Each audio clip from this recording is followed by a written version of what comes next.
Hello and welcome to Economy 2.0, brought to you by the Silvio Gesell Foundation and the Henry George School. My name is Josh Sidman. Before we get started, a word about our upcoming episodes. On Tuesday, June 17th at 1 p.m. Eastern, we'll welcome George Lovegrove to the show. George is a crypto/Web3 developer from the UK who currently resides in Dubai. He is the founder of the Web3 Association, which exists to provide information and expertise relating to the creation and management of digital token ecosystems. George and I first connected last year in connection with the ideas of Silvio Gesell. George had a different perspective on Gesell's proposal for demurrage currency as an ideal treasury funding model for cryptocurrencies. This was something I'd never even considered before, and since connecting, George and I have had extensive conversations and have begun some promising collaborations.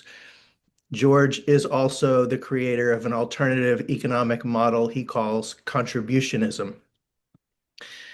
And then on Tuesday, July 1st at 1 p.m., we'll be doing something new and different. We'll be holding our first roundtable episode in which we'll have 4 guests rather than just 1. 3 of those guests have appeared in past episodes. Those 3 are Will Ruddick, Toyin von Sambeek, and George Lovegrove, who I just mentioned. The 4th guest is Michael Meehan, who has not appeared on the show before, but who I work closely with on the Silvio Gesell Foundation. The topic of the episode will be how to build digital exchange models based on trust. Bitcoin, for example, is based on the ideal of creating a trustless network where it's assumed that the participants do not trust each other. Each of the participants in the roundtable are, in their own different ways, pursuing the opposite approach. How we can leverage the emerging potentialities of decentralized digital exchange systems to enable us, perhaps for the first time in human history, to extend trust-based dynamics beyond the limits of small groups in which the members are all personally known to each other. I hope that roundtable episodes will become a regular feature of this series, in which we'll bring together guests who have previously appeared on the show in order to compare, contrast, and debate their different perspectives on particular topics. Okay, for anyone joining us for the first time, Economy 2.0 is meant to be a conversation. Anyone in the live Zoom audience is welcome to join the conversation at any time. To do so, just click the Raise Hand button under the React tab on your Zoom toolbar. If you have your camera turned on, I'll bring you on screen when it's your turn. You're free to use the Zoom chat, but I won't be able to read the chat and it will not be included in the recording.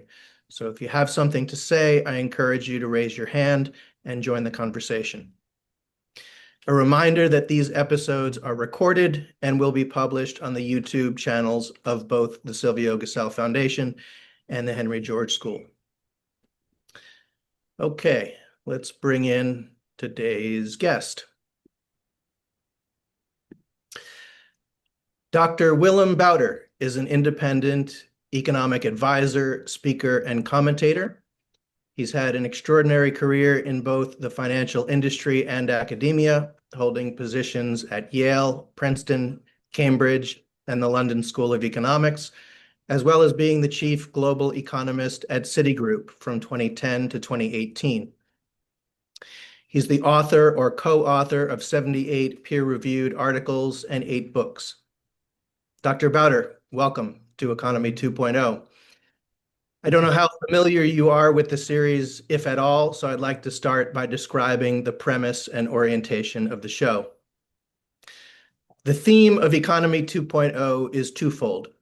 First, it's an examination of the economic status quo from the perspective of those who believe that the current system is dysfunctional and likely to systemically fail. And secondly, to explore alternative models which could potentially replace the conventional system if and when it ceases to function. In this context, you're a bit of an unusual guest. Most of our guests come from outside of the conventional economic system, whereas your career has been one of great success working within that system. That being said, I think it's important to include all different perspectives in this conversation.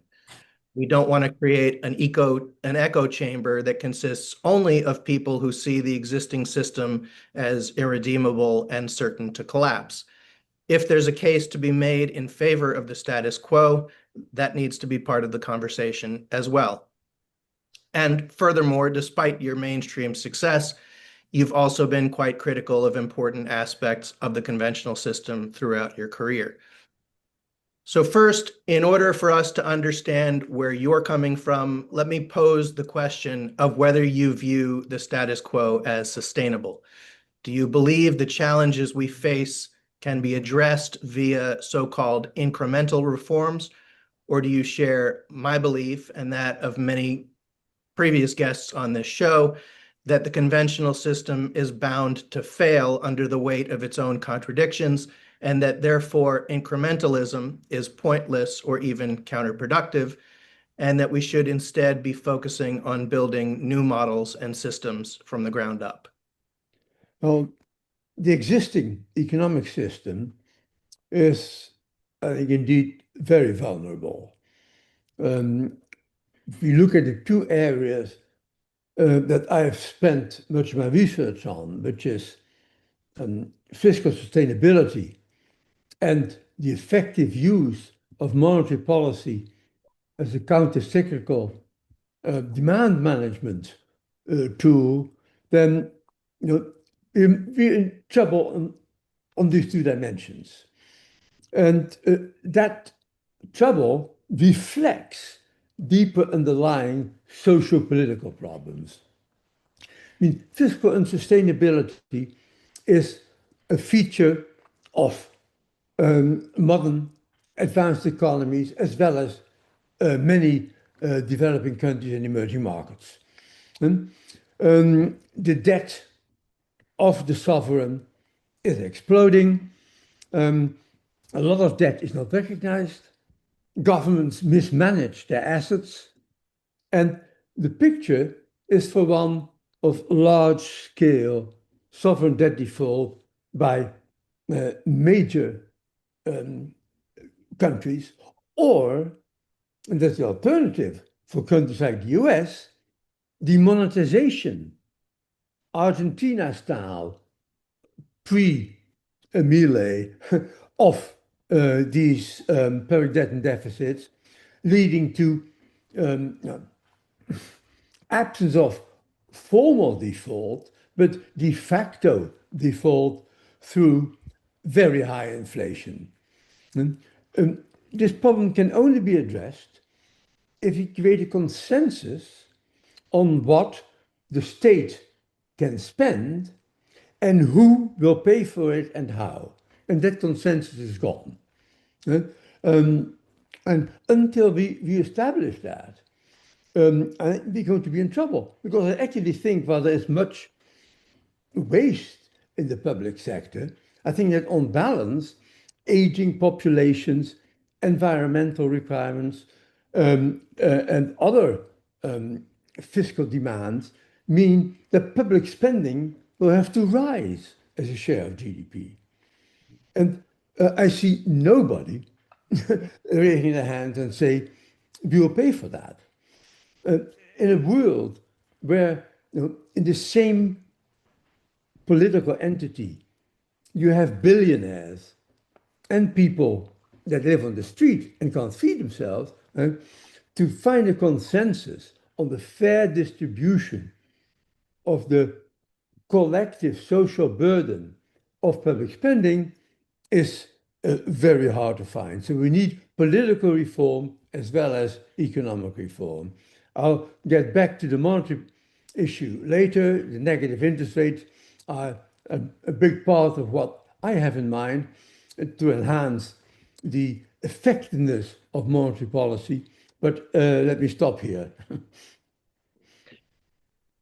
Yeah, I certainly want to get into the nuts and bolts of your ideas on monetary policy and the conventional money creation process. But before that, let's talk in broader terms. How do you hope that the world will grapple with and solve the problems that you just described? Well, I have hope, but not much of an expectation. I hope that the next generation who will be leading our world politically, socially, economically, will be both smarter and more capable of designing collective mechanisms than my generation has been, and even the generation of my parents before me. We have a world in which resources, in principle, are ample to get everybody to live a decent life, provided it's properly managed, income and wealth are properly distributed, and effective demand management policies are in place globally. We are not there. I have hope. I look at my children and think that they are probably smarter than I am, but that's about as good as it gets.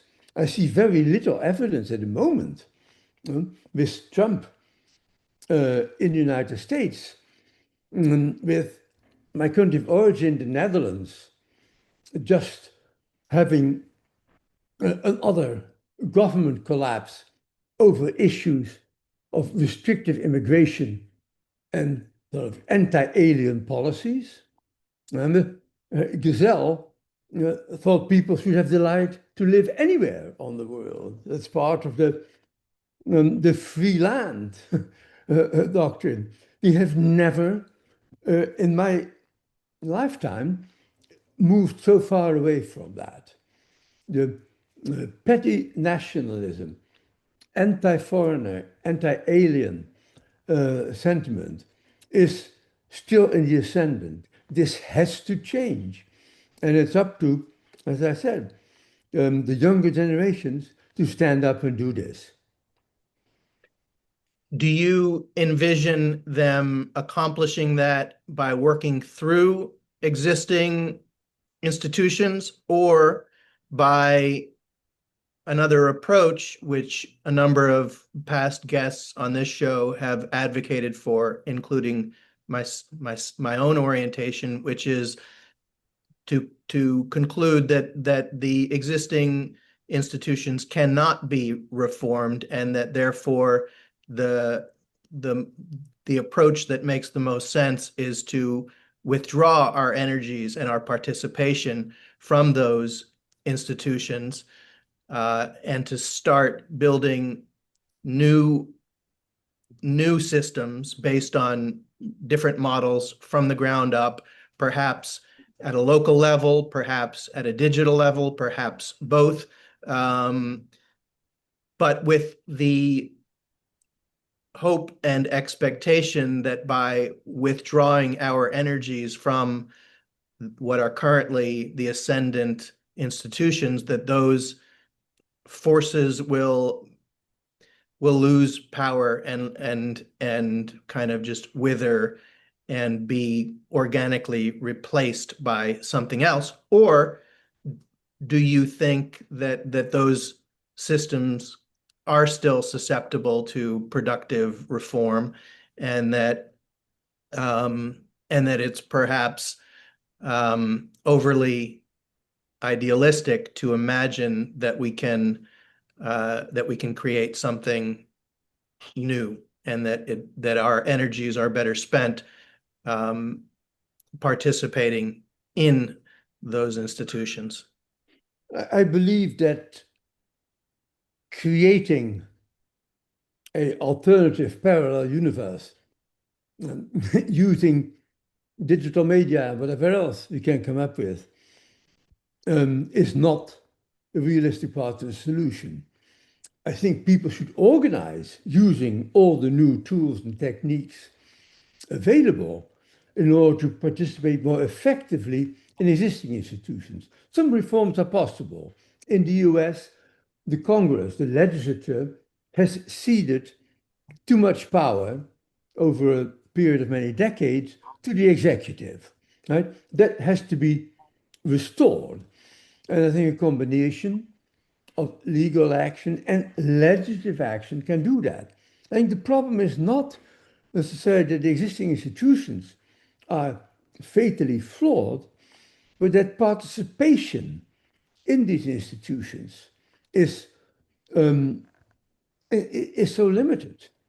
And it's very important that people recognize that participation in political institutions is a moral duty. Individual rationality, right, would never get anybody to go out and vote, right? Because why would my vote make any difference to the outcome? Right? I could stay home and have a coffee instead. Right? So as a citizen, you have a duty to go out. And if necessary, if you don't like any of the candidates, you sign in your own or you abstain, but you do turn out. This is civic responsibility. The same applies in other areas of political participation. At the local level, managing everything from law and order to garbage collection and to making sure that environmental standards are met, right? A lot more popular involvement in the existing institutions would improve them. So I really think the main thing is that we must incentivize people to make better use of the tools they have, which have been increasingly neglected by too many. Okay. I'm going to push back on that a little bit because I'm one of those people who has observed the conventional system for decades, who has participated in it earlier in life and progressively withdrawn from it. So I would ask you, if I take your statement to heart that it is my responsibility to participate, who should I support? Who can you point to as an example of a candidate, a party, a movement that that you think is worthy of support by virtue of the fact that they are offering concrete solutions to specific problems and that we can get behind in order to improve the status quo? I do think that in the countries I'm most familiar with, which is the United States, the UK, where I have citizenship, the Netherlands, where my country of origin, Belgium, where I spent 10 years. In none of these countries are there obvious individuals or political parties that have a recipe, a menu, an agenda that could work. The response to that would not be I drop out, but I set up my own political party, running for the parliament within these institutions. I make my own socio-political economic agenda. And I proselytize it using the web and social media. Right? But I will implement it, if necessary, by standing myself for elective office, running for a judgeship, or taking some other visible role in power sharing. We have to get more people willing and to invest in and participate in the management of power. Okay, let's then get a little more specific. As you know, this show is a collaboration between the Silvio Gesell Foundation and the Henry George School. Mhm. Those organizations advocate for specific programs of fundamental reform of the capitalist system. Mhm. In the case of the Henry George perspective, that is mostly focused on the issue of land ownership. And in the case of Silvio Gesell, it is a combination of land ownership and reform of our form of money. Since your expertise is money, let's talk about that. That's how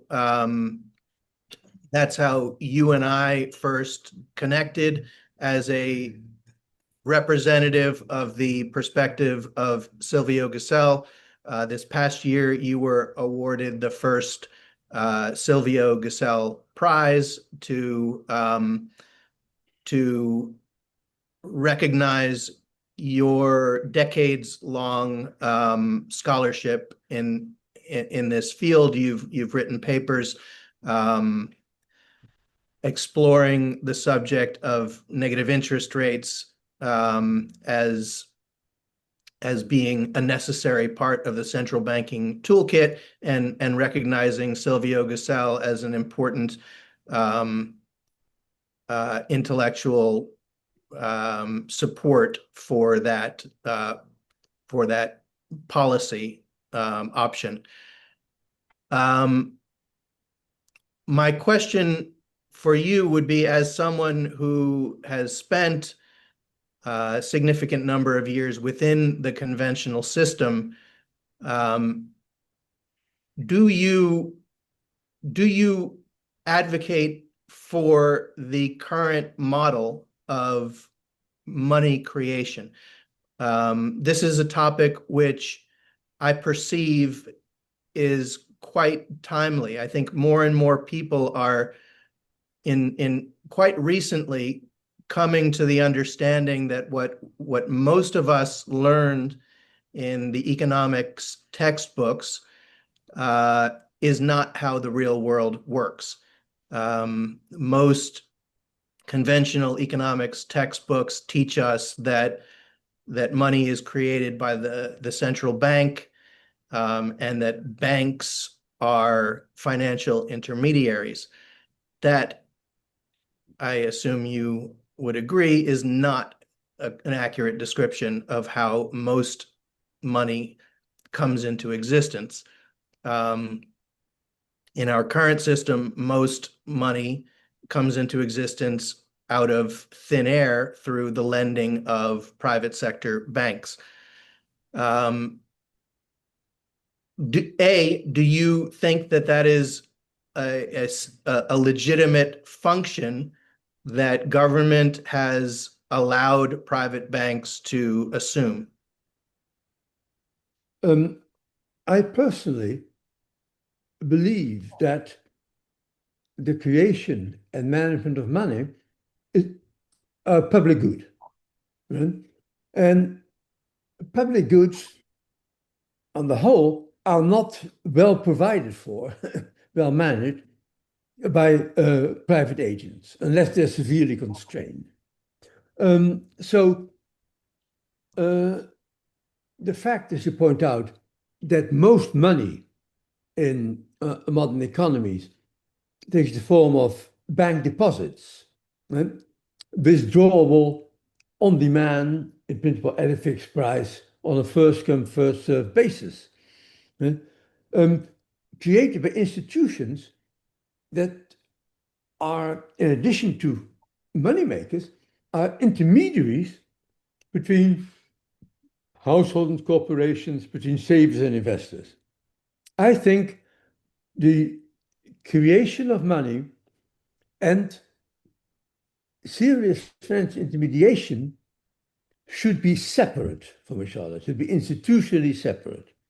So, and the good news is that thanks to modern technology, and the digital networks that we can create, both traditional, centralized digital networks and new DeFi networks, we now have a way of providing a really efficient, functioning money which does the job of acting as medium of exchange for virtually everybody in any transaction. We can do that without having to either rely on ancient technologies like paper currencies or on private intermediation, which may be digital, but still is part of the intermediation process, which it should not be of. Because banks provide this essential good, money, they have to be protected from runs and from speculative attacks. And so we have deposit insurance, we have lender of last resort, we have special resolution regimes for banks. All that favors banks unduly, makes for unfair competition. So the government responds to that by more restrictive regulation of banks. But that interferes with intermediation. So if you just could take the creation of money away from banks and also get rid of paper money, but that's a minor technical issue, away from banks and rely instead on a central bank digital currency to facilitate most transactions, or even to allow some private credits to act as money, but only if they are 100% backed by central bank reserves. That would be the only private provision of money. When that's the case, banks no longer have this unusual essentiality for economic life, don't have to be protected or overregulated, and we get a much more efficient financial system.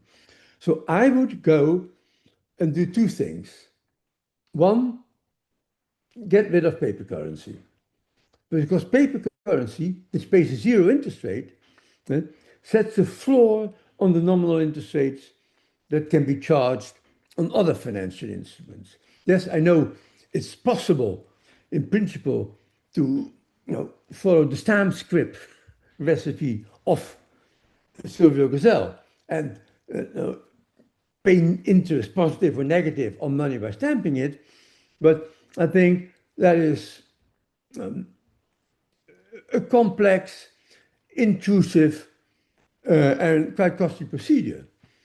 Having a central bank digital currency which pays interest, positive or negative, as the economy may demand, which is available online and offline. So people that don't have internet access can still have the CDC on the card and handle it the way they would pay with cash, physical cash today. In addition, there's no limitations on the size of the balances you can keep in the central bank digital currency or on the size of the transactions you can make. This would be an extremely attractive currency, which would also be a more effective instrument for monetary policy management because it could set interest rates, if necessary, at deeply negative levels to stimulate demand.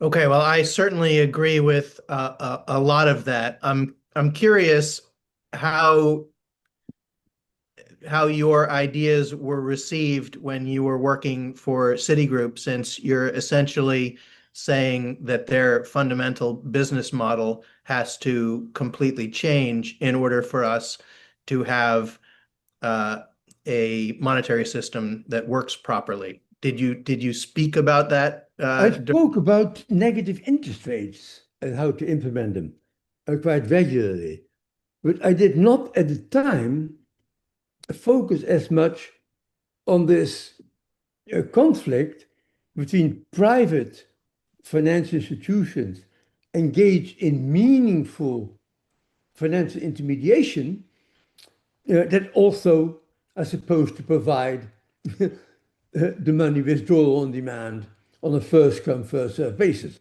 at a fixed price. So the notion that this would take Citi's business away didn't arise when I was there. So the only sort of mildly radical thing I proposed at that time was the abolition of paper, cash, and currency, to take away the zero lower bound, or as it should really be called, the effective lower bound, because you can go slightly negative. The Bank of the Swedish central bank had a deposit rate at one point of minus 1.25%. Its official rate never went below 50, but its deposit rate went to minus 1.25%. That's because there are carry costs of physical currency, storage, safekeeping, insurance, whatnot. But it sets the floor, I think, at around minus 50 basis points or minus 75 basis points, perhaps. The Fed and the Bank of England didn't even take advantage of that, right? The Fed's federal funds rate, the target zone never went below zero, and the Brits never went below 0.1%. So they didn't even go mildly negative. Very incomprehensible. So again, the answer to your question is, I did not really think of this conflict between meaningful financial private intermediation and the provision of a currency. That's something I've only become aware of in the years since I left Citi. Okay. I want to get into the specifics of all of what you just described, the ability of central banks to use negative interest rates as part of their toolkit. But first, I want to go back to the question of how these questions relate to what we were talking about previously, which is political participation. What you're describing and what I agree with, and what Silvio Gesell and Henry George both advocated for, which is the idea that the creation of money is the provision of a public good and is the proper function of the government. That means completely overhauling our financial system. And I'm not aware of anyone in any elected office or any established political party who is advocating for that, with the possible exception of Dennis Kucinich. I know that that money reform is a big interest of him, and I think his wife as well. But if I'm a young person who's just coming out of college with an interest in economics, who wants to productively engage with this subject, how would you advise that I do that? Well, first, I think the gut level opposition to negative interest rates and to the abolition of paper currency and coins has to be overcome. And people have to talk about it and convince first themselves, then their neighbors, then members in the neighborhood, that there is nothing unnatural about negative nominal interest rates. Why should the price of money today, in money terms, be higher than the value tomorrow? I mean, we have had negative real interest rates many times in the past 200 years.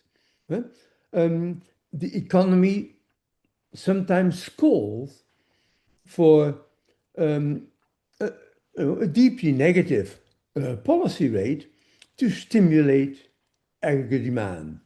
Without that, you either get stuck for extended periods unnecessarily in recession or depression, or you have to use expansionary fiscal policy, which may not be appropriate given your debt sustainability situation. So it is, I think, the argument for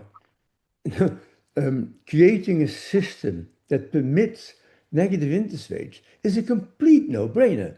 And I must say, I'm very disappointed that the Fed and the ECB both, when they talk about introducing a central bank digital currency, say they're going to have it non-interest bearing. And again, they've also both said abolish paper currency. And finally,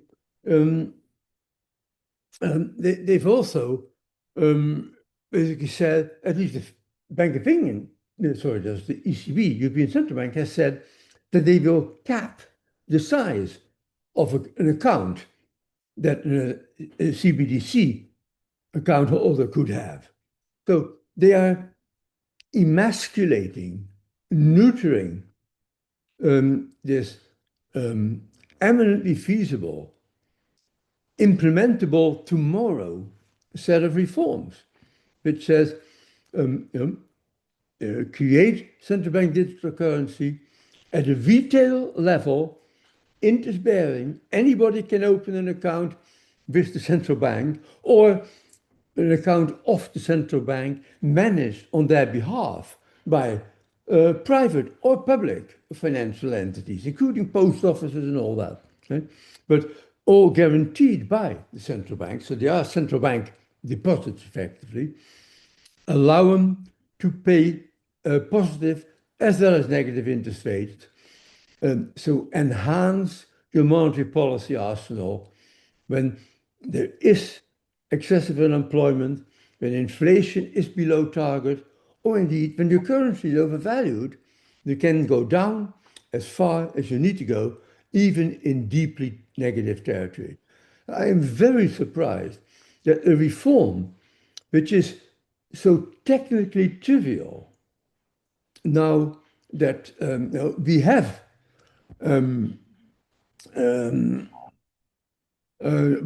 blockchain-based private currencies to show how it would be done, right? That they can say, no, we're not going to do any of this. The public opposition to the abolition of currency has some valid arguments going for it. Currency gives you privacy and anonymity. Right? I don't need to know who gives me a $10 note when I buy it. As long as the note is a valid one, that's it. So transactions and holdings can be anonymous. And libertarians and all those who fear an overly intrusive and possibly repressive and totalitarian government like that privacy. And I can see that. At the same time, of course, the privacy and anonymity associated with paper currency makes it the preferred means of payment and store of value for crime in all dimensions. Right? Tax evasion, funding of terrorism, whatever. So, and the good news is that if you value this anonymity, we can create something very similar with the central bank digital currency by putting it on the blockchain in a permissionless fashion, right? So the central bank would have to know what wallet the um, the CBDC holdings are in, so that they can pay interest, positive or negative, but they don't have to know the identity of the beneficial owner of the wallet. So you could have some form of anonymity if you made the CBDC operate on a permissionless blockchain. I would prefer the permissioned blockchain, but that's at least for those countries where governments aren't totally evil. And but you don't have to be afraid of somebody identifying you as the holder of certain balances. But yes, it is eminently feasible. It could be done at very short notice, and it could even have these positive side effects by introducing CBDC that can be used for transactions offline as well as online, that anybody who is totally dependent on physical currency today has this ready substitute of cash on the card for physical cash. All right, I want to reiterate my question one last time, and then I promise I will let go of it. But what I did not hear is any specific advice to a recent college graduate with an interest in economics of how they can engage with this subject other than to encourage, engage in discussion, public education, which is what we're doing here. This is the purpose. Make it a political issue, right? Decide which political party you are closest to. Go in there and put it on the agenda. Say, we want a central bank to have the means to pay deeply negative interest rate. Should this be economically appropriate? We cannot do this at the moment because we have zero interest currency, and because central banks have been slow, frightfully slow, in introducing central bank digital currencies. Why we don't have these things already in this country and most of the advanced economies is incomprehensible. They have them in Africa, but not yet in the place where they should be used first. So I think you have to become politically active. You have to become a citizen, a serious citizen, spending your time and your effort on changing the decision-making process and getting you preferred reforms implemented. There is no alternative. All right. We've got a raised hand, so let me bring in Giannis. Giannis, go ahead. Welcome. Thank you, Willem, for coming and presenting, and thank you, Josh, for hosting. I have two questions on your criticisms of the paper money system, right? And of course, you claim that because criminals use it, we should do away with it and forfeit the privacy that it provides. Number one, there is no digital platform of any sort that can be effectively encrypted. And even if it did, there are many ways. I mean, we recently had a case in New York where actually an owner of a crypto account, of course, was found, and then there was a case of blackmail and torture in order to have them forfeit their cryptocurrency. So actually, there is nowhere to hide. Now, for the paper money, though, the only problem I see with the paper money is stashing it. Like the proverbial putting it under the mattress, either because you are afraid, you don't know what to do, blah, blah, blah. And that way, the economy is bled of monetary blood that would circulate and create transactions. But I think that can easily be resolved by retiring the paper money like every, I would say 10 years, maybe we can make it 20 years, in which case people will have actually to take the money out of their mattresses and recirculate it. And it will reappear in the economy, and that would create. So I don't see any problems with why we should give up the paper money. On the other hand, electronic transactions are notorious for being manipulated for political reasons. And we saw that in Canada. We saw that, demonetization, debanking, you say the wrong thing. In Europe also, in China, sorry, social credits. You're not a good boy. You're not going to be able to buy at the store. So I'm really I want to bring the criticism to these digital technologies, which you tout, and of course they sound promising, that they could solve some of the issues. So can you respond to this criticism? Yes.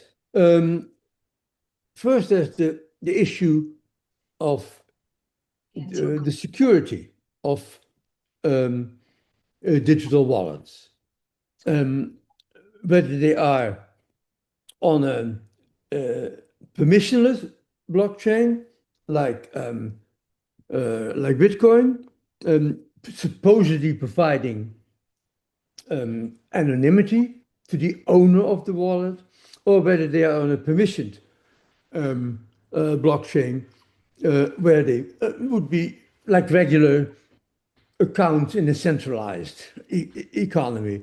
And then which one you prefer would simply depend on which one is technologically more efficient. I am aware of the fact that security can never be absolute, but the same holds true for paper currency. I mean, we've had major forgeries throughout human history, right? In World War II, fake sterling and fake D-marks were distributed by both sides in the equation. So I think the security issue is one to take seriously, especially with the new developments that we are about to enter with sort of nanotechnologies, and where the power of both encrypting and decrypting increases exponentially. But I'm confident.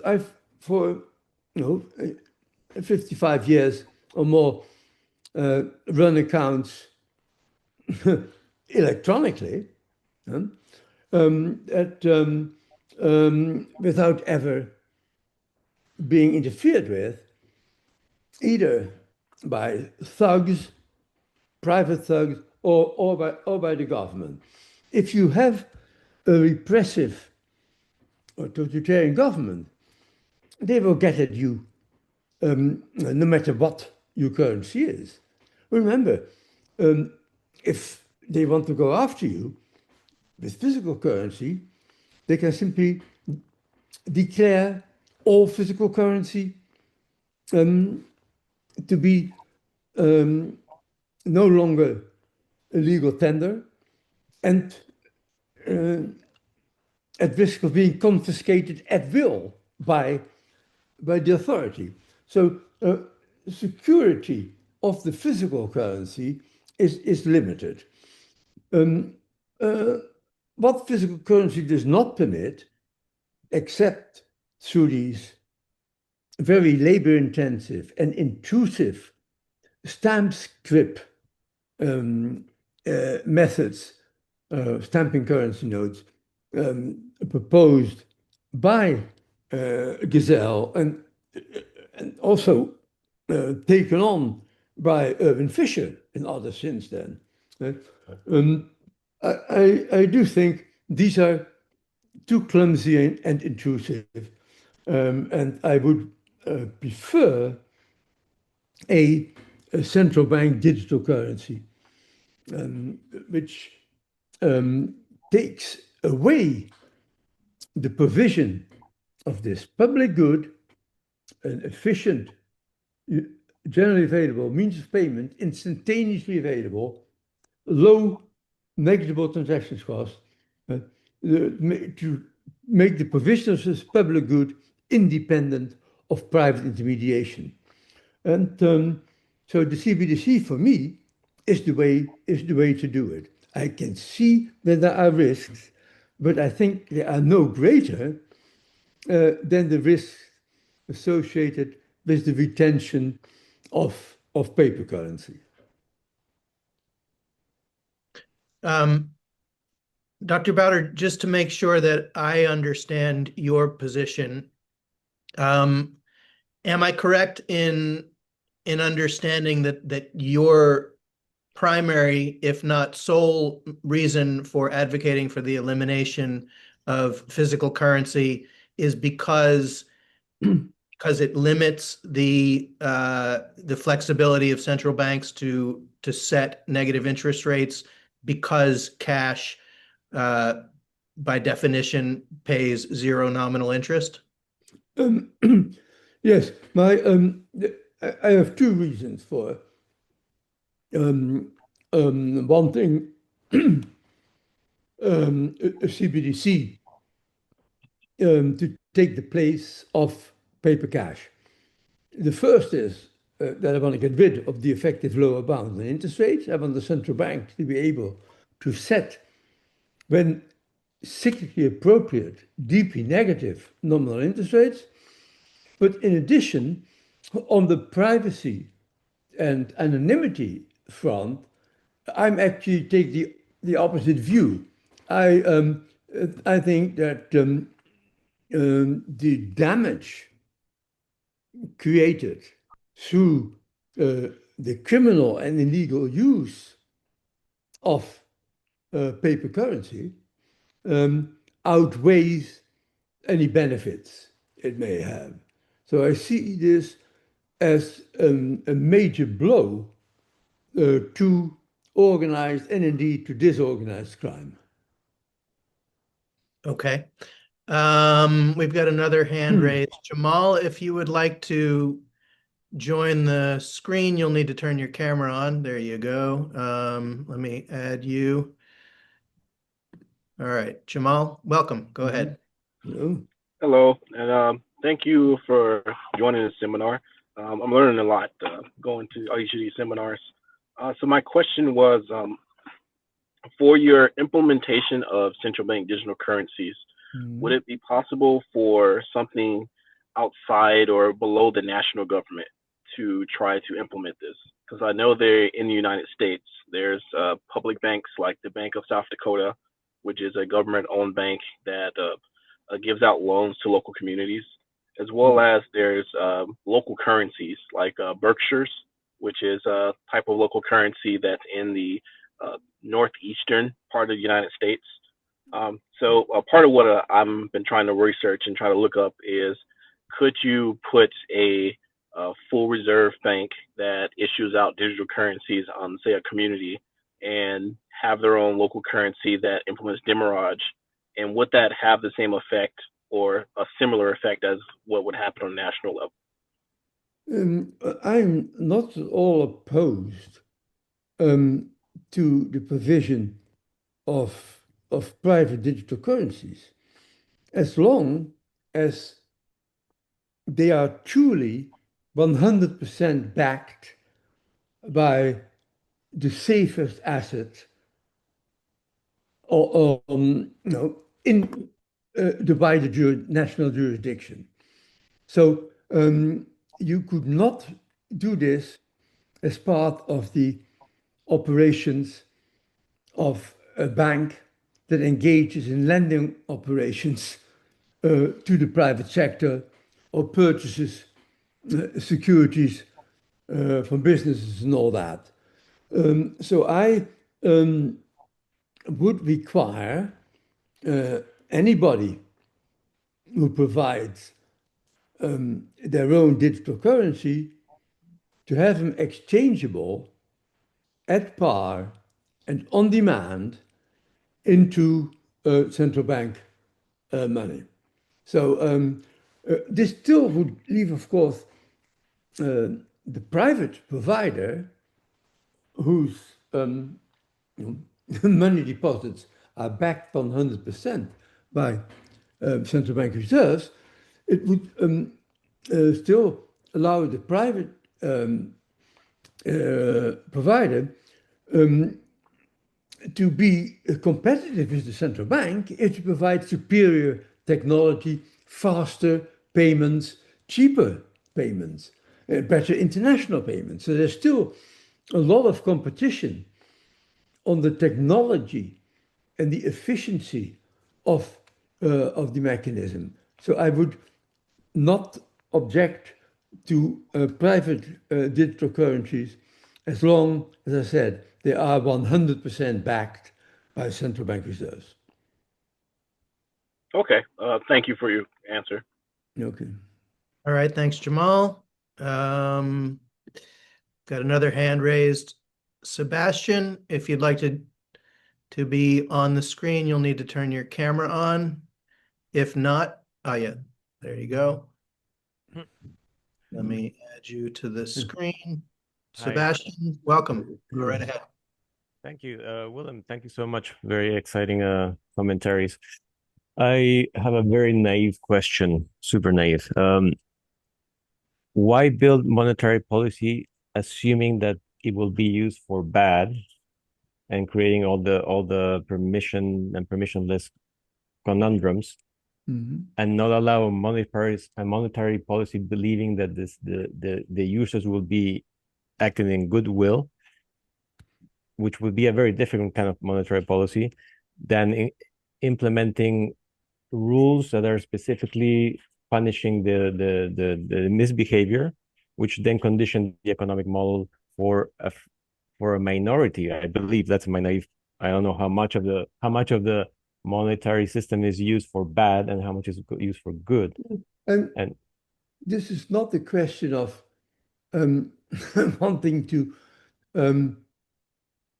subsidize, encourage good economic behavior and discourage bad economic behavior.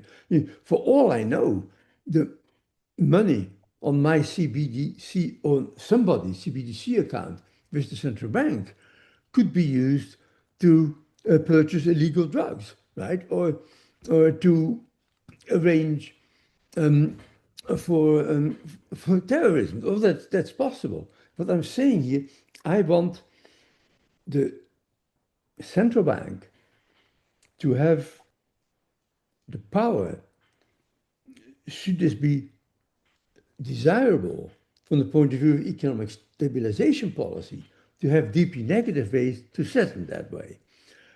Rates would not be negative, at least I assume, most of the time, right? Because most estimates of what is called the risk-free real interest rate, or the neutral real interest rate, are a positive, ranging, say, from 0.5% to 2%. And that means that the sort of standard, the normal, the expected nominal policy rate would be this neutral real interest rate plus the inflation target, 2%. So that means that I would expect the interest rate on bank deposits to be between 2.5% and 4% when the economy is at full employment, inflation is on target, and the current account is in equilibrium. But I want, if there is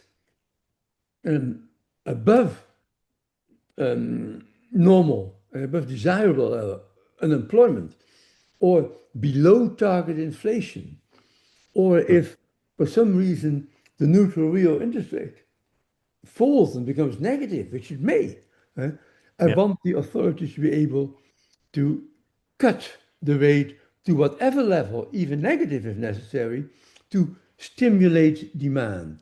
So all we want, I want the negative interest rate option for is to have the ability to stimulate aggregate demand. That's it. Not good behavior, bad behavior. Another interesting idea would be to have specific interest rates per industrial sector, because having one interest rate for the entire economy is cumbersome, and you benefit one side, but then not the other one. So it would be it would create more fluidity and more dynamic model if each sector could determine what interest rate they need for their own interest. I mean, for their own activity. Clearly, even in our sort of integrated financial system, different economic entities, even in the same industry, can pay different borrowing rates because their default risk is perceived to be different. But I would argue that I would not want in integrated financial economy like the US to have different risk-adjusted interest rates for different economic entities, because funds are fungible, and the cheap funds would be on lent to whoever wanted to pay more for it.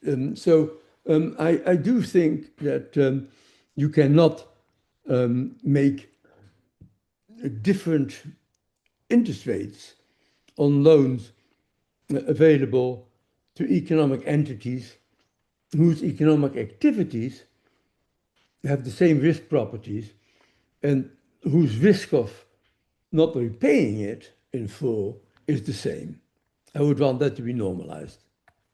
Thank you. All right, thanks, Sebastian. We've got another hand raised. Walter Perry, if you want to join the screen, you'll need to turn your camera on. If not, you can just go ahead and make your comment or question. Great. Can you hear me? Yes. Yes, you can hear you well. Professor, what is it that makes an illegal drug illegal? Oh, that's very simple. That's the law, right? That doesn't necessarily mean that it's undesirable, because in the past, substances have been declared illegal that were quite desirable. But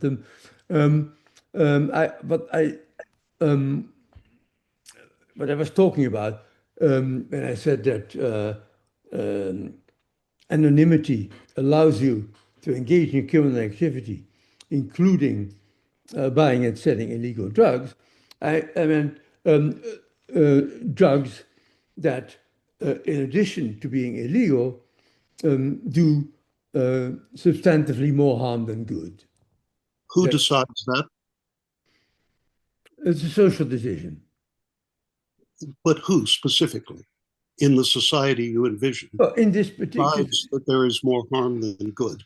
no, And that would decides that be the courts of law should be suborned for that purpose. that would be decided through the political process. Would be legislated and But what standing does the by the political executive. process have to do that? Sorry? Whence derives the authority? I believe that nations, or whatever the political entity is,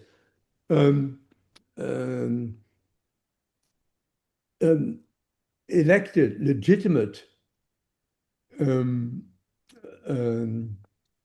executive, legislature, and judiciary have the right to legislate and enforce rules of behavior that include banning certain substances because they are deemed damaging to public health. But in the United States, at least in theory, at least constitutionally, we do not have a Westphalian nation state. Quite the contrary. I'm sorry? Okay. We do not have a Westphalian nation state. In fact, we left Europe in the 17th century because the 30 Years' War convinced us of the fundamental evil of the Westphalian nation state. In the end, all they can do is make war on each other over ideological differences, religious war.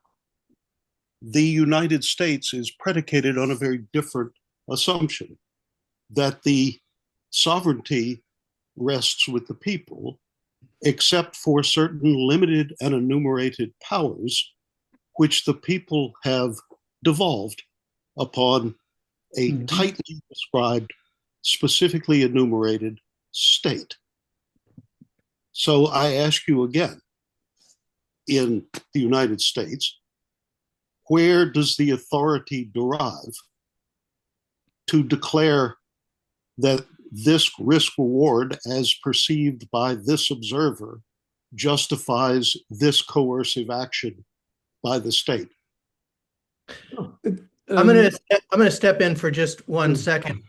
Willem, I want to know if you want to follow this line of discussion. I have no problem with it, but it does seem to me to be going quite off the track that we this were. goes towards federalism versus Unitarian states and all that. And I'm a firm Unitarian in my outlook on on politics. So I feel that federal states are simply a somewhat more decentralized way of managing what is fundamentally a single political entity. That's how I view the US, of which I am a citizen. If you we're a union, we are not a single political entity, as that is understood by Europeans with the paradigm of the Westphalian nation state. I disagree, but but constitutionally, there is no basis for your disagreement. No, maybe you may be. There certainly is. But let's maybe discuss this some other time. I'm sorry? Yeah, I really agree. I think that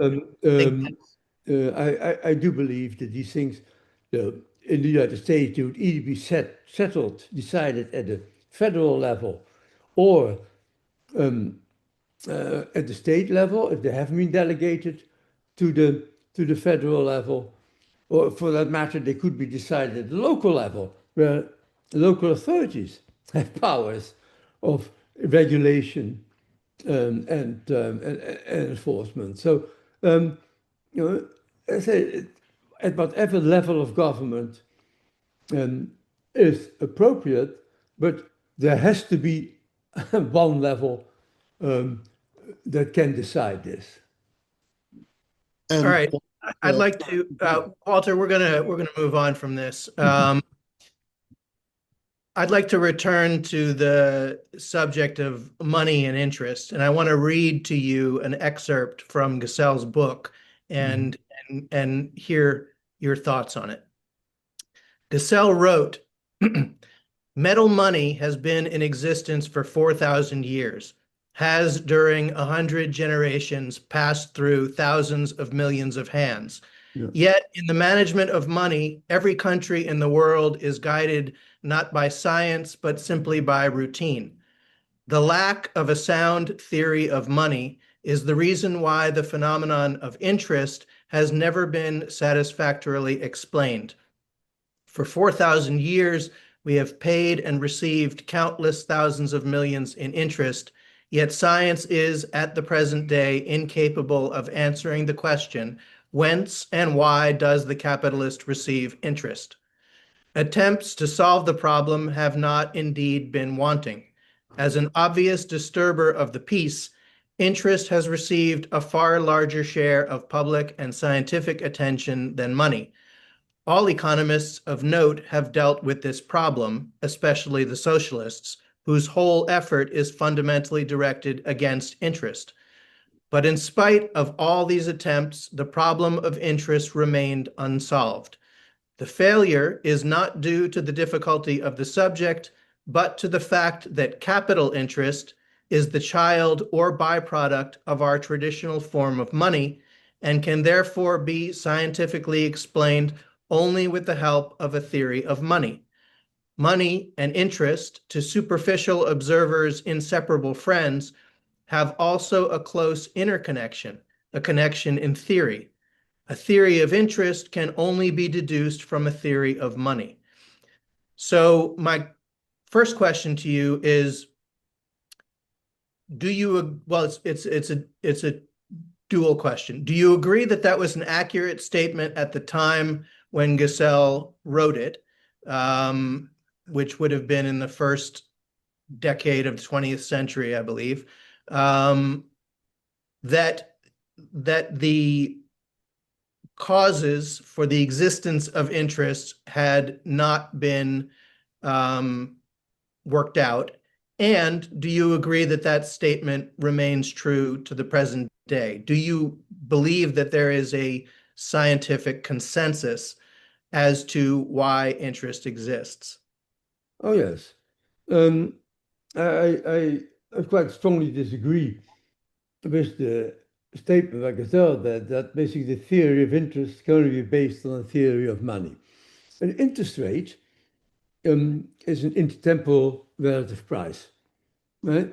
And as long as there's time, and as long as there are goods and services available at different points in time, we can establish a price today for the delivery of that commodity tomorrow that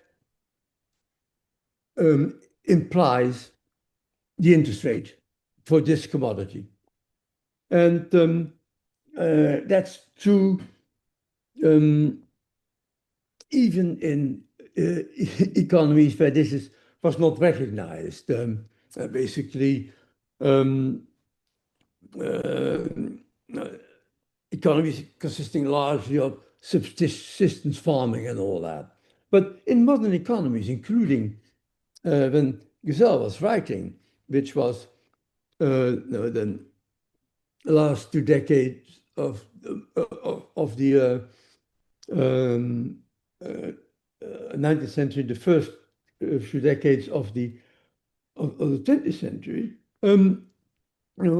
I think interest rates, intertemporal relative prices were, I think, recognized, and there was nothing anomalous about them. Sometimes,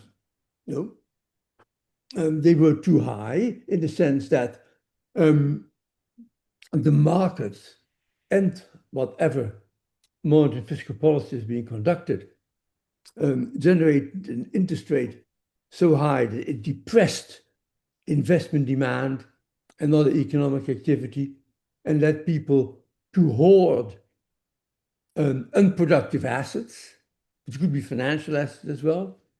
And this became even clearer when money became a significant asset, when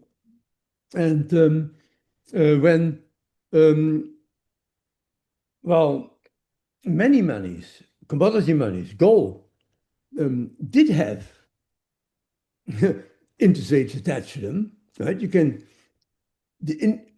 Since the price of the commodity can vary over time, that defines the rate of return, the implicit interest rate on the commodity.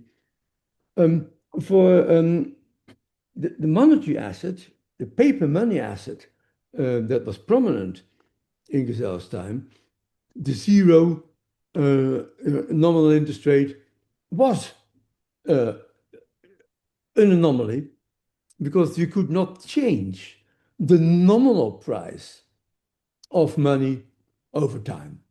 The price of money, in terms of money today, was the same as well. So it was important that since monetary policy became a central element in demand management, that in periods of excess demand and excessive inflation, the monetary authorities should be able to raise the interest rate on non-monetary assets, on central bank reserves, and therefore on all private assets that were substitutes for this asset, raise it to the level necessary. But of course, they found that they could not do this when the economy required stimulus and the interest rate of bank reserves was at zero or just below it, because if you put it any lower, everybody would rush into cash, which was a better store of value, because it offered zero rather than the negative rate available on central bank money and possibly other private money. So the need for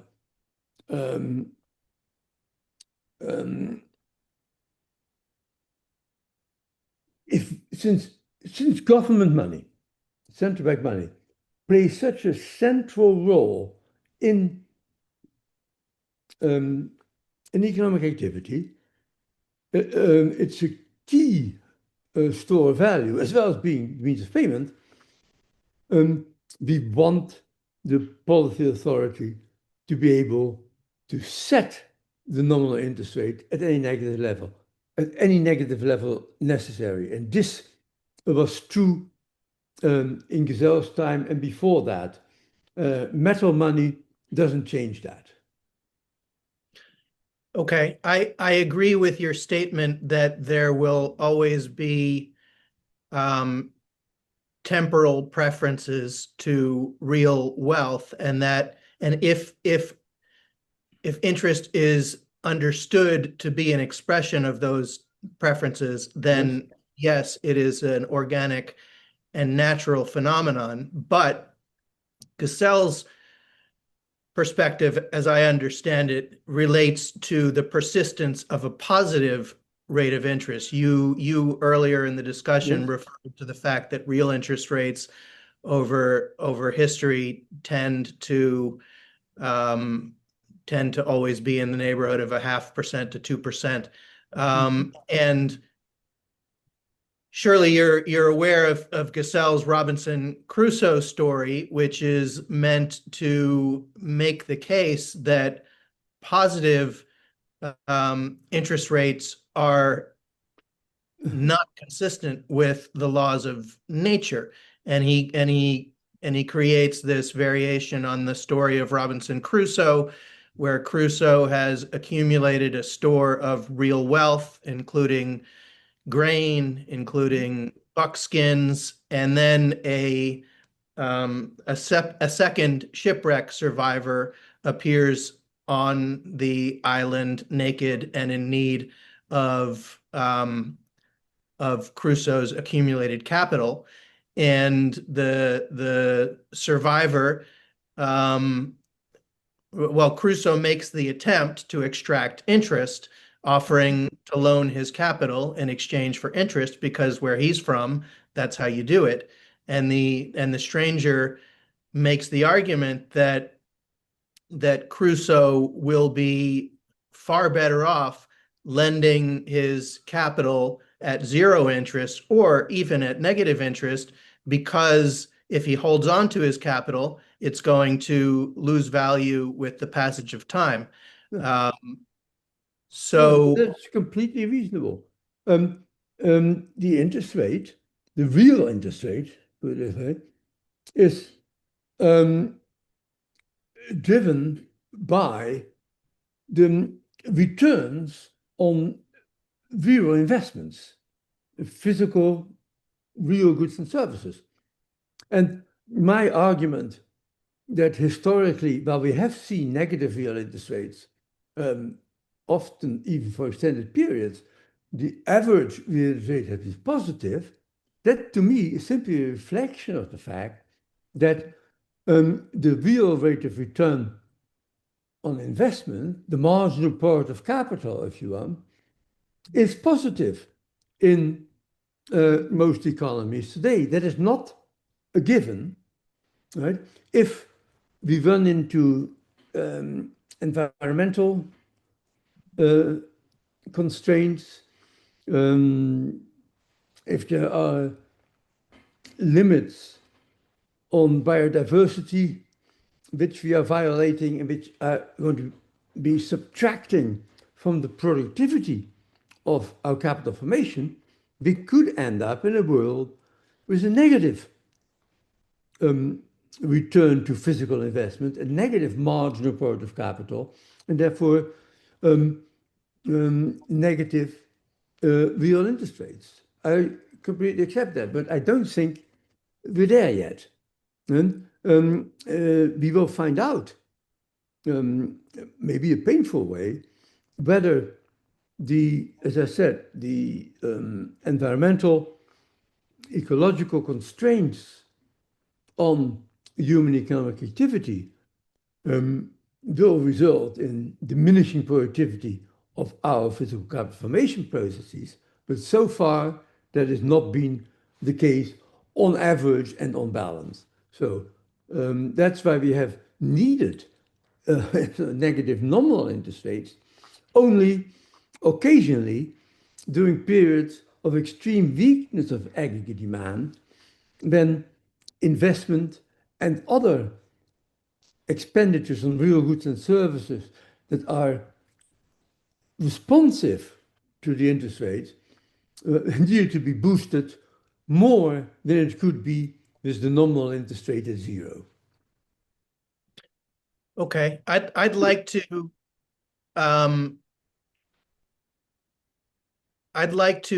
defend Gasel's statement that I read a little bit more. It is my perception that there is not a general academic scientific consensus as to why interest exists. If you go into Google and you type in theories of interest, you will come up with at least 5 or 6 different explanations for the existence of interest. The leading ones will be the productivity theory, which you just referred to, which is that capital increases the productivity of labor, and therefore it is entitled to share in that increased produce. That's one theory. There's the time preference theory, which I think you sort of also alluded to. There's the fructification theory, which was Henry George's preferred theory, which ascribes interest to the productive forces of nature. But then there's Keynes, who I understand to essentially be a further development of Gusell's perspective, which is to make the case that interest is an artificial phenomenon which arises due to the advantages of money as a store of value vis-a-vis real tangible wealth that generally loses value with the passage of time, and that if money did not have that artificial advantage, that interest would not necessarily be positive, and it might be just as likely to be negative. So I'd ask you again. You're the professor of economics. I have a bachelor's degree in economics, so I would defer to you in terms of understanding the state of academic economics. But does the existence of the Keynesian liquidity preference theory not call into question your statement that the causes of interest are understood and agreed upon? I don't think so. I do believe that the fundamental drivers of real interest rates are what I call the sort of intertemporal productivity of capital investment. That capital doesn't necessarily increase the productivity of labor. Even if there were no labor, you could have positive real interest rates, because the passage of time and improving technology could make capital more productive as time passes. Right? You don't even need labor for that. It is true that it is possible, as in Keynes's world, that the demand for money becomes all but infinite, right? When the interest rate hits zero or some low levels. That's a floor under interest rates. But the authorities can always, provided they get rid of some artificial asset with a zero nominal interest rate, they can always set the nominal interest rate on their own monetary liability and on short-term securities that they will buy and sell using their own monetary liabilities. They can set it at arbitrarily deep levels. I can imagine a world. There's nothing in conventional economic theory rules out, in principle, a world in which there will be persistent negative real interest rates.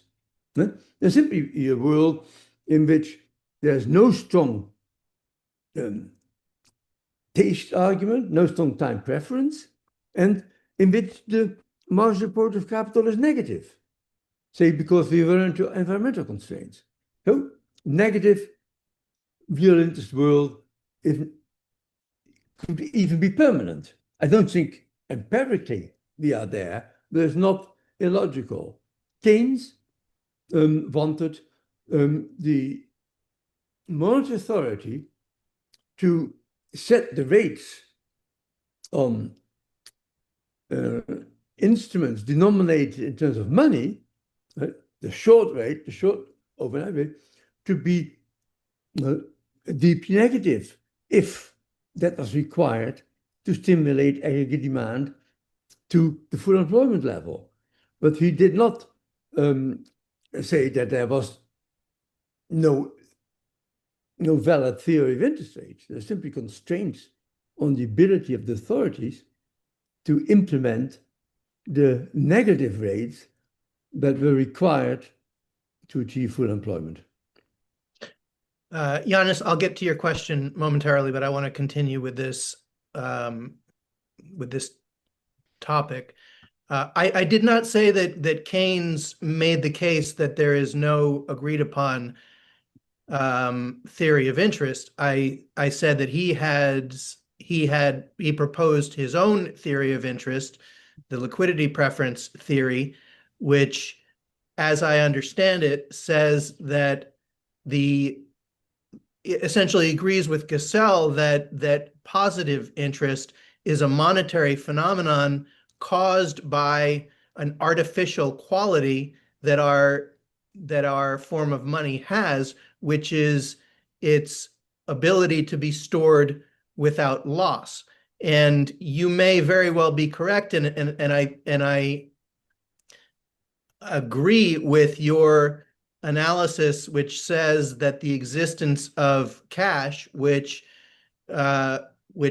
by definition, unless it's a stamped currency, yields a zero nominal interest rate. But we've never lived in a world without physical cash that yielded 0% nominal interest, and therefore, in a deflationary environment, is a superior form in which to hold wealth than any of the alternative. I agree, but that's why it's important to eliminate this asset and this floor on its interest rate. It should be the case that demurrage applies to cash, that it diminishes as you store it. With physical cash, that can be done, but only clumsily by stamping, things like that. With a digital currency, it can be done at the flick of the switch by simply saying it's -4% today, boys and girls. So I really think that Keynes was up against I think as much against an institutional barrier, the existence of this zero interest paper currency, which nobody at the time was even considering getting rid of, and the need to get to a negative nominal interest rate, which was made impossible by this zero nominal interest rate instrument. So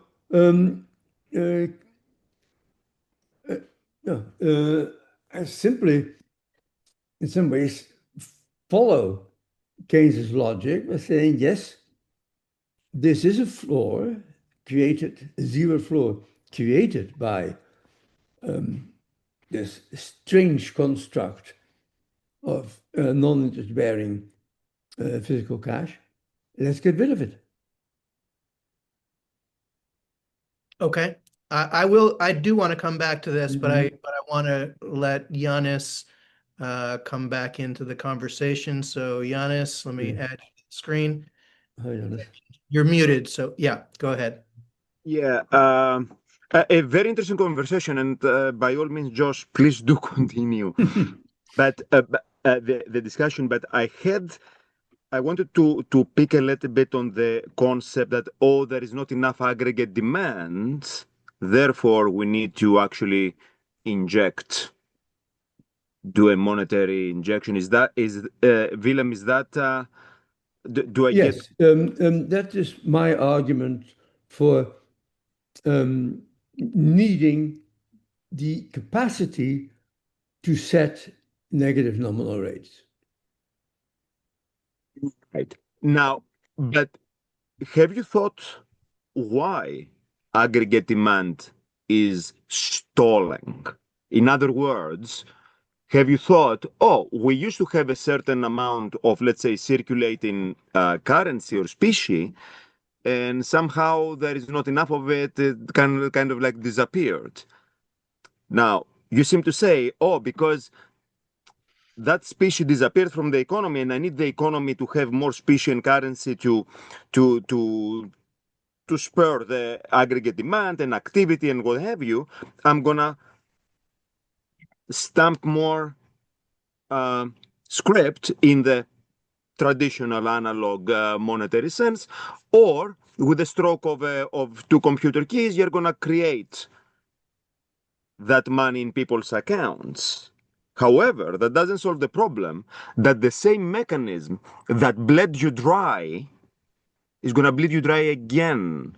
So maybe your strategy and your policy is actually helping those that are bleeding dry the economy, what we Georges call the rent collectors. Now I don't know if you're familiar with George, if you, but Yes. but you understand my point. So I think we try to solve a problem. We think we have a monetary problem. Well, actually, we don't have a monetary problem. We have a rent extraction problem. Yeah, I know the Georgian argument, and it is not the way I would put things.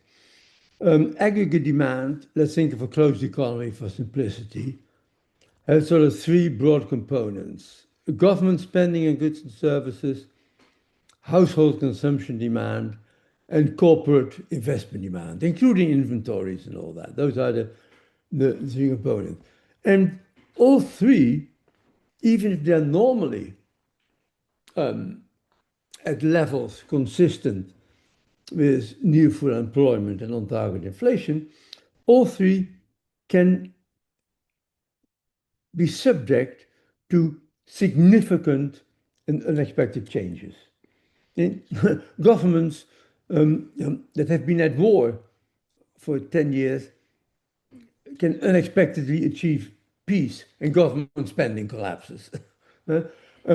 Households can lose confidence, become nervous about their future prospects, and in a sort of self-fulfilling way, restrict their demand for goods and services, which reduces the demand for labor, and which does indeed weaken their future wages and other income, which they are fearing in the first place. So it's a self-fulfilling element. And investment is inherently very volatile and driven by confidence factors, by perceptions of future government actions and all that. Now, so I have absolutely no problem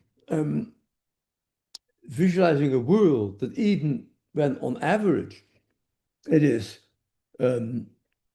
usually stable near full employment equilibrium, can be subject to large undesirable fluctuations in aggregate demand, both up and down. And that can be tackled in two ways by the policymakers, either through monetary means or through fiscal means. I have no objection to fiscal stimulus when I can do so without violating the structural objectives of fiscal policy, desirable taxes, charges for public goods and services, and all that. But monetary policy is alternative and desirable instrument because it works through the nominal interest rate and also through the availability of central bank money in a way that can stimulate broad layers of demand and restore equilibrium. So I have no problem in visualizing a world where the typical nominal interest rate would be positive, but in which in periods of below maximum employment, of inflation below target, of an expectedly low neutral real interest rate, or an expectedly strong overvalued external exchange rate, right, that would call for negative and possibly deeply negative monetary rates, not as something to live with forever, but for something to stimulate aggregate demand.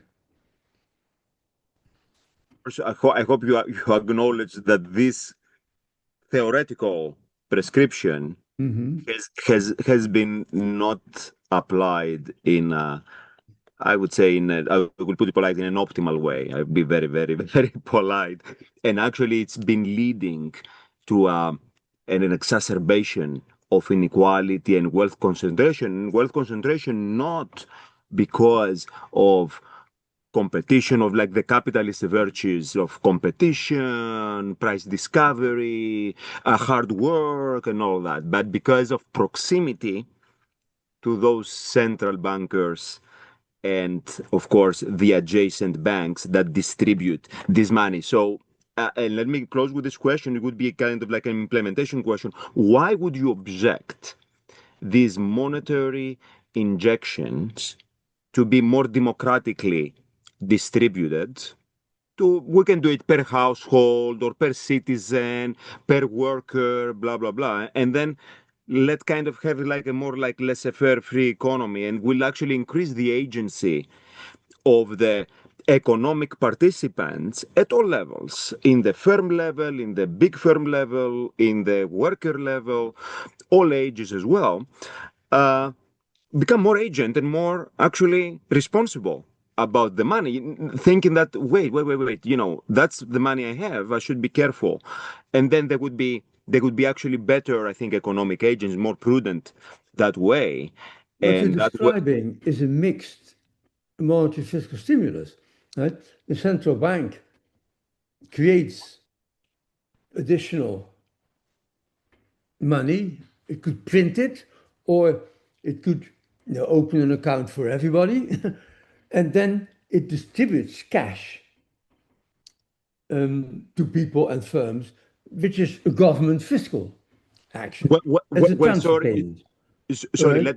let me clarify, Wilhelm. That's my fault. I didn't say firm. I didn't mean to say firms. The firms will get it from the citizens as the citizens start distributing or satisfying their needs and desires. Yeah, just citizens, just individuals, no corporations, no. It would be a household transfer payment made by the government, funded by the central bank. That's what we call helicopter money. Right? But it's not funded by the central bank. It's a societal. If it is cash that is handed out, then it has to come from somebody, and the central bank is the government provider of cash. Well, the treasury. I mean, okay, the money printer. I mean, let's say the money printer is. I view that as whatever. The central bank, in other words, is part of the treasury, right? Right. Like what I'm trying to avoid, why I say you have to print the money and hand it out. Instead, what I don't want is the government say, I'm going to procure money through borrowing on the back of the unborn voters and citizens, and then I'm going to distribute it to the current people. That's what I don't want. You're doing helicopter money. You are making a transfer payment which is funded by printing money. It's funded by the society because that's going to lead to price increases. Money. It comes out of a box, and it happens to be valuable because people think it has value. Yes. I'm all in favor of. I've written extensively on what I call helicopter money, which is these monetized fiscal stimulus, which means that you can cut taxes or raise public spending or increase transfer payments without incurring additional debt. But if you have a non-inflation environment, that makes eminent sense. Of course, it makes no sense if you have an inflation environment, in which case And exactly that's why I'm against helicopter money before you figure out who bled you dry. You understand? I don't believe that you should do helicopter money if you don't figure out who holds the money that was circulating in the economy and suddenly disappeared. Because money doesn't disappear, it just goes into some people's pockets. It's simply money is held idle. It's a store of value as well as money. Simply money is not being spent at the same rate it used to be spent because people are more cautious, more conservative. There's no conspiracy required. It is simply people hoarding If that's the case, disorder assets. right. If that's the case, if people have stashed it and don't want to spend it, then Yes. the easy way is to say to retire. That's why I say that's easy to do with electronic money. I mean, yeah, okay, you can do it with negative interest rates, and then you can force the people to actually move it from their idle accounts. But with cash, you can say, I'm retiring the bills that you currently have in your pocket. I'm going to retire in a year.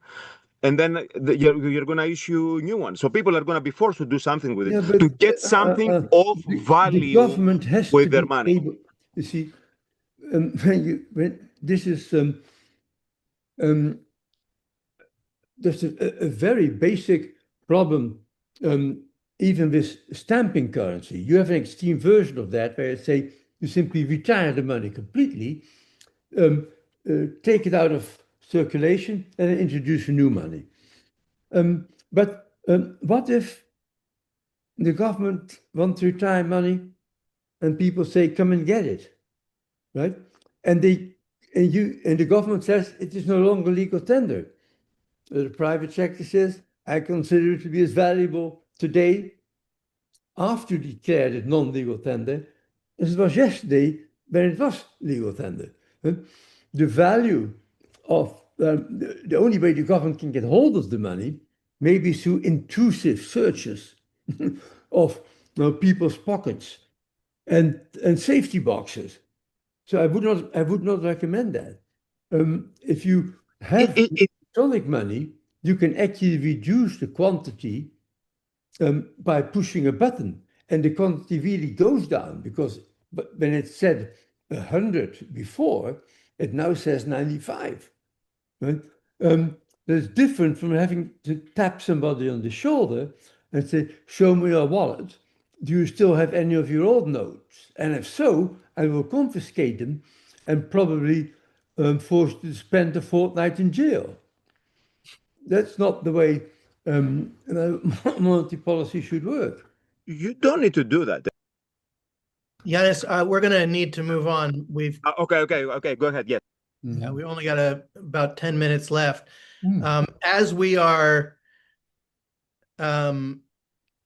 going over a lot of very important questions, it's clear to me we're not going to resolve them today, and the idea of perhaps doing another roundtable episode, like I referred to at the top, we would like to do as an ongoing feature of this series. Dr. Buiter, I will be in touch offline to see if you might be interested in coming back. I would be honored. Yeah, participate in a more focused discussion, specifically on the subject of interest, why it exists, should it exist. And one of the people who I have in mind, who I would also invite to that discussion, is a guy named Ahmed Anwar. Are you familiar with him? He's a lecturer in economics at the University of Edinburgh in Scotland. Mm-hmm. And he wrote what I consider to be an excellent paper comparing the Gussellian and Keynesian perspectives on interest. I'd like to, if I could, read an excerpt from that paper, get your thoughts on it, and perhaps wrap up this episode on that note with an intention of bringing you guys together to go into this at greater length. So let me read an excerpt from Dr. Anwar's paper. He wrote, "It will be helpful for us to use a distinction that Soddy, 1933, makes between wealth and virtual wealth. Wealth is the product of harnessing the sun's energy to do useful work and is subject to physical laws. Virtual wealth, however, is a claim to this wealth that is supported by convention and law. We can think of a fiat currency as a debt that the community has to itself. Those who hold the currency have a claim on the wealth that the community holds. They are choosing to hold it as a claim rather than as physical wealth itself. We can then add to this private debt that is created through the banking system extending credit. The banks are creating claims against the community's wealth, but this is backed by private debt. Now, if we apply this to Gusell's description, when the government intervenes to prevent prices falling, they are issuing fiat money that is continually being hoarded. It is not circulating through the exchange system, so the gap in demand is simply being filled by new issue. This is just increasing the claims against the wealth of the community, and it is being willingly held because of the low interest rate. On top of this, there is all the private debt that is in the system, and as interest rates fall, the private credit contracts, and so all this is simply being converted to public credit. The endogenously created money is being converted to fiat money. For Gussell, the wealth is in the wares that are produced, and so we have increasing claims on the wares, and while there is faith in the currency, this virtual wealth can go on expanding and interest rates falling. Taking them past zero is just allowing the ratio between virtual wealth and wealth to grow further before the inevitable collapse." And then he goes on and says, "The source of the problem is the contradiction between money as a medium of exchange and a store of value, and creating more money when money is being hoarded to solve this problem is not a solution at all. History has taught us that it will always end the same way." Your thoughts? I profoundly disagree with this. Clearly, it is true that money is virtual, what I would call a financial asset. We'd not talk about commodity money here, but both central bank money, and paper currency. The government, when there is a deficiency in aggregate demand, can meet this fiscally with monetary support. Right? It spends more, or it makes transfer payments to the private sector to spend more, which is funded by money creation in the central bank. You would have to do this continuously because there's a flow of spending that is weak. You haven't done anything to affect that, and you're simply making up for the shortfall. It requires continued money issuance. But that's because we do it at the same zero, I assume, interest rate for money. If I reduce the interest rate on money, make it deeply negative, then people will not have an incentive to hold money. And so you do not have to engage in constant fiscal transfers to keep demand active. The lower interest rate on money reduces money demand and stimulates investment and consumption demand, weakens saving. So I think it is what you described was again exercise in helicopter money by the state. Right? A fiscal transfer to the private sector is funded continuously, quarter by quarter, year by year, by zero interest rate money creation. That's a possibility.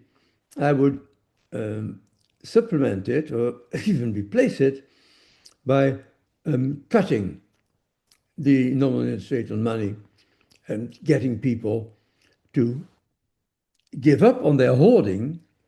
Right? Remember, money can only be a medium of exchange, a means of payment, if it is also a store of value. So it has to be both.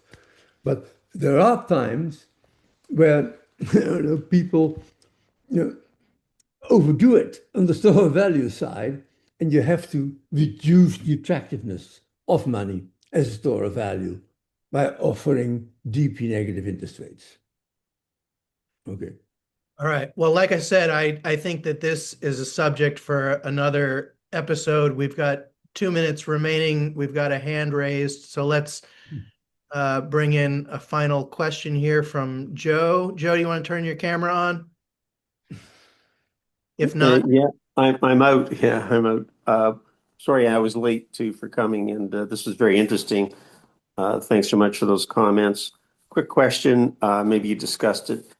Professor, are you a supporter of a central bank digital currency? Yes. Okay. Strongly.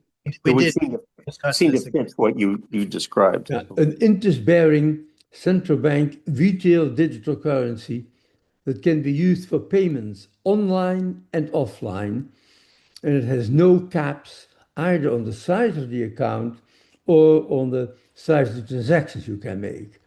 And I could do this either in a traditional centralized sort of account type way or in a DeFi way, both permissionless or permissioned. Thank you very much. Thank you. All right, let's leave it there. We're right at the 2-hour mark. Dr. Buiter, thank you so much. It was a privilege to get to pick your brain on these issues. I hope that we can do it again, and I will be in touch about possibly following up with this idea of a roundtable discussion more narrowly focused on the phenomenon of interest, because I certainly don't think we wrapped that subject up here today. So thank you, Josh. It has been a pleasure and a privilege. And thank you, the whole audience, for putting up with me for this long. Yes. all right, thank you. Thanks to everyone for joining us, and we'll see you next time. Bye-bye. Bye-bye.